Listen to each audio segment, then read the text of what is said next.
Hey everyone, as the Dark Summoner's Road just came out today, I'm sure a lot of you guys are wondering how to complete it. I've made a little guide here and I hope you'll be able to learn something from it. Starting with stage 1, the boss is going to be Valsin death. Being the easiest stage, you're going to want to use all your luck units to fill your lucky gauge as fast as possible. The boss takes increased damage and break. His skill at max orbs has a chance to blind your units too. His art's invisible cannon reduces the team's dark resist. His art's curse and roar increases his damage, as well as potentially blinding your team. At 50%, he uses Cursor and Roar and increases his attack, but generally speaking, nearly everyone should be able to complete this fast, so use as many luck units as you can. Moving on to stage 2, this is slightly harder, although with the right units, it can be nuked as well. For waves 1 and 2, they're just going to be regular mobs, nothing to worry about, just don't make them stay alive too long. On wave 3, or the boss Acnephobis, he has Reflect and Archdrain resist. He also randomly summons some mobs which will have increasingly higher attack and crit rate. The boss has high damage resist, although that can be bypassed by breaking. The boss's art Elucia increases his damage and inflicts either blind or paralyze. And at 50%, he uses his art which gives him a permanent crit resist buff, and increases the speed of his arts. For anyone nuking, it has iframes, so wait to nuke the second part. Obviously, this is a bit harder than stage 1, but for anyone able to break nuke, this won't be too hard. You can try nuking with someone like Est, and have a couple of other nukers as well. Grey would work since he's also a luck unit. Santorimaru and Melty are also other good choices. But for anyone sustaining, you'd just want to bring a general team. Someone to Archgen like Juno, someone to heal, a DPS, and either another DPS or damage resist buffer. You shouldn't have too many issues on this stage at all, but if you do, you can let me know and I'll try to help you. Moving on to stage 3, it's going to be getting a bit more difficult here. The first 2 waves have random mobs. On the boss wave, wave 3, you'll fight Ifrit. He has Reflect, Lifesteal, and Art Drain resist. He increases damage taken when he has a status ailment, so units that can do that will speed up your clear time. He also increases damage taken during break, so you're going to want to bring a sustained breaker such as Duke, Strength, or Platina.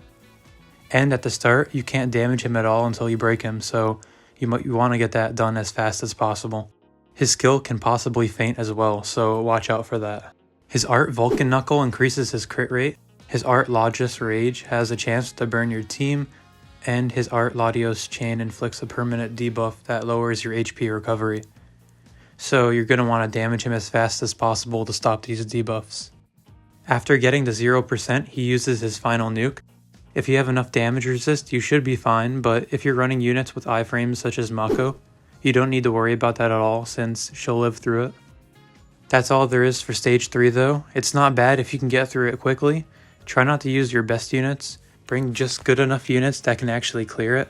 A team such as either Platina or Duke, Mako, a DPS, and another Archgen should work more than enough. Let me know if you're unable to clear it. I'll do my best to try to make a comp for you. Moving on to stage 4, it's going to start with Mazina. She increases her crit rate towards the unit doing the most damage. Her first art will permanently stack a reduction of your team's skill CT, so get her to her checkpoints fast. Her other art won't do anything special, just be prepared to heal. At 50%, she uses her second art again, although she speeds up how often she uses her arts from there. That's it for wave 1. It'll then move on to wave 2 with Dark Wilks.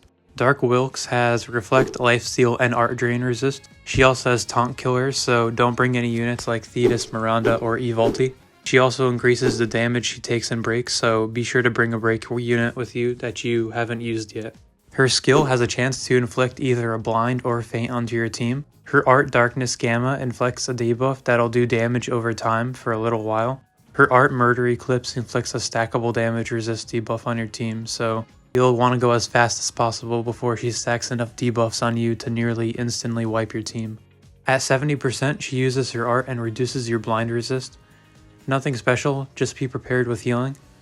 At 50%, she uses the same thing, except she also increases her crit resist, so it'll be a little harder to use the units that crit. And at 20%, she'll use the same art to reduce your blind resist, but she'll also increase her break resist. So try to get her from a somewhat low break before entering 20% so that Right after that, it's fairly easy to break her and then nuke her the rest of her life. That's it for stage 4. Considering there's going to be tons of blinds, try to either bring a cleanse or blind resist equip, or you could have high enough accuracy on the comp to hit the boss even with blind active. In general though, it shouldn't be too much of an issue with proper healing from units like either Light Sistina or Haruto. And now for the last stage, stage 5, wave 1 is going to have 2 bloody bats.